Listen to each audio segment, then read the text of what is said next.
গাজীপুরে যৌথ বাহিনীর বিশেষ অভিযানে বিপুল পরিমাণ ইয়াবা ও নগদ অর্থ সহ আলামিন হোটেল নামে সেই সব মাদক কারবারিকে আটক করা হয়েছে।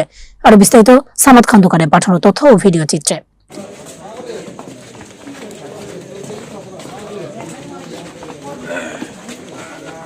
গাজীপুরে যৌথ বাহিনীর এক বিশেষ অভিযানে বিপুল পরিমাণ ইয়াবা ও নগদ অর্থসহ মোহাম্মদ আল আমিন হোসেন নামে এক শীর্ষ মাদক কারবারিকে আটক করা হয়েছে। গত মধ্যরাতে গাজীপুর সদরের রাজেন্দ্রপুর সেনানিবাস সংলগ্ন নয়নপুর এলাকায় যৌথ বাহিনী এই অভিযান পরিচালনা করে।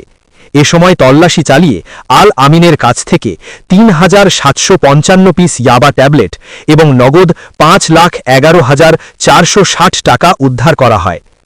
আটককৃত মোহাম্মদ আল আমিন হোসেন গাজীপুর জেলার শ্রীপুর উপজেলার বনকুড়িয়া পুকুরপাড় এলাকার মৃত নুরুল ইসলামের ছেলে।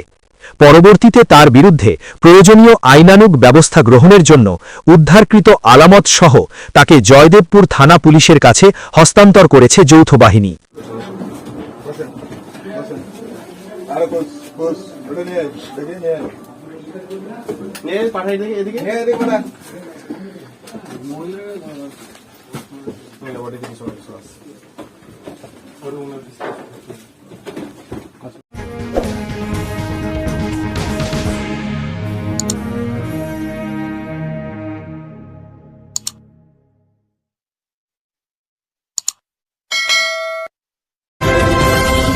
বাংলা নিউজ ২১ চেতনায় সত্য প্রকাশে অঙ্গীকারবদ্ধ।